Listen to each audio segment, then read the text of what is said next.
नमस्कार दोस्तों। क्या आपने कभी सोचा है एक डायरी कितना कुछ छुपा लेती है?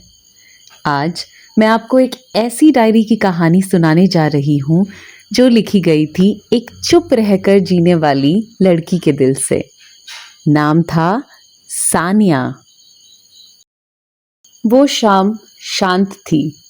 कमरे का एक कोना, एक टेबल और डायरी के पन्ने, और सानिया पेन उठाती है और लिखना शुरू करती है। डियर डायरी, आज फिर वही हुआ। स्टेज पे खड़ी थी, सब नोट्स याद थे, पर जैसे ही माइक पकड़ा दिमाग बिल्कुल ब्लैंक हो गया और मैं बस चुप ही रह गई। किरण ने अपना प्रेजेंटेशन इतने कॉन्फिडेंस के साथ दिया। मैं उसे अप्रिशिएट करना चाहती थी, पर डर था कहीं उसे लगे कि मैं दिखावा कर रही हूँ, तो मैं बस चुप ही रही।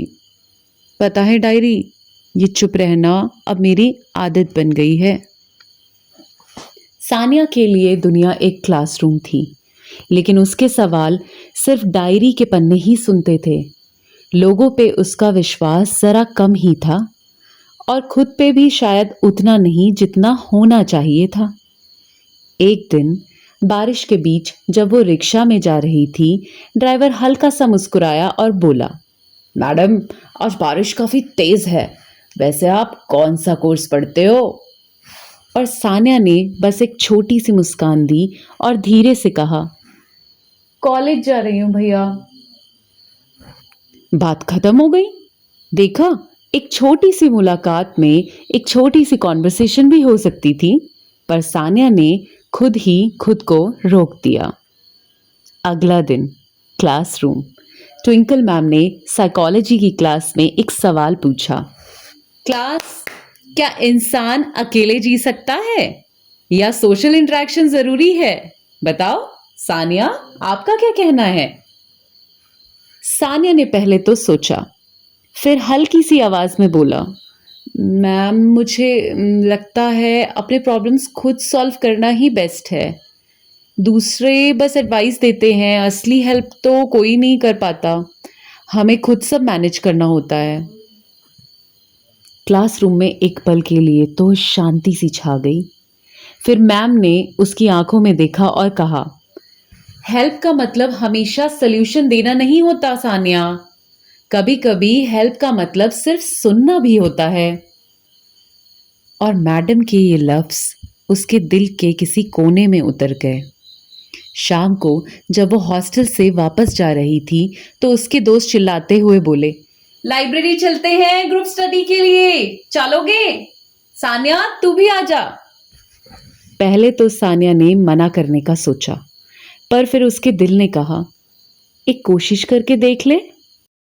और क्लासमेट्स के साथ लाइब्रेरी जाकर पहली बार उसे लगा कि शायद बातों में भी सुकून हो सकता है।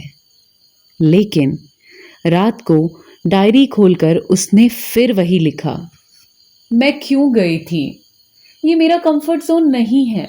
मुझे शायद ये सब मुझसे नहीं होगा। मैं अकेली ही ठीक हूँ। इतनी कॉन्वर्सेशंस, इतने ओपिनियंस मुझसे हैंडल नहीं हो पाएंगे। और बस वो ही सिलसिला फिर से शुरू हो गया। फिर एक और दिन क्लासरूम में ट्विंकल मैम बोर्ड पे लिख रही थी, एक्सप्रेशन इज फ्रीडम। और फिर मैडम पूरे क्लास को समझाते हुए बोली, बच्चों, अपने इमोशंस दबा लेना इंसान को तोड़ देता है। सेल्फ एक्सेप्टेंस जरूरी है, पर अगर इंसान सिर्फ खुद के अंदर ही आंसर्स ढूंढे तो वो अपनी ही सोच का प्रिजनर बन जाता है। Acceptance is strength, but expression is freedom, है ना बच्चों? और वहां क्लास से ही सानिया इस बारे में शाम तक सोचती रही और फिर उसने डायरी खोलकर लिखा, डियर डायरी, शायद मैम सही कह रही थी। मैं हमेशा एक्सेप्ट तो करती थी, लेकिन कभी एक्सप्रेस नहीं कर पाई, और शायद इसी वजह से मैं उलझी रहती हूँ। क्या कल से मैं एक नई कोशिश करूं डायरी एक्सप्रेस करने की? फिर सिचुएशंस और रिएक्शंस जैसी भी होंगी उनको एक्सेप्ट कर लूंगी।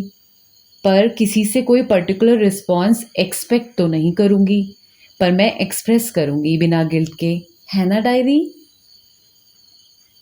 दोस्तों, ये थी सानिया की डायरी। एक डायरी जो हमें एक बहुत सिंपल सी बात समझाती है। लाइफ सिर्फ अपने अंदर सोचने से नहीं बदलती, बल्कि एक्सप्रेस करने, शेयर करने और कुछ सीखने से बदलती है। और याद है ना, परफेक्शन का मतलब हमेशा सही होना नहीं होता। परफेक्शन का मतलब तो है हर दिन सीखने की हिम्मत रखना। तो दोस्तों, अगर आपको ये कहानी पसंद आई हो तो अपने दोस्तों के साथ ज़रूर शेयर करना।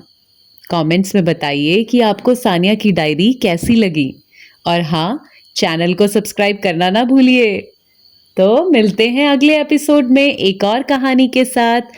बाय दोस्तों।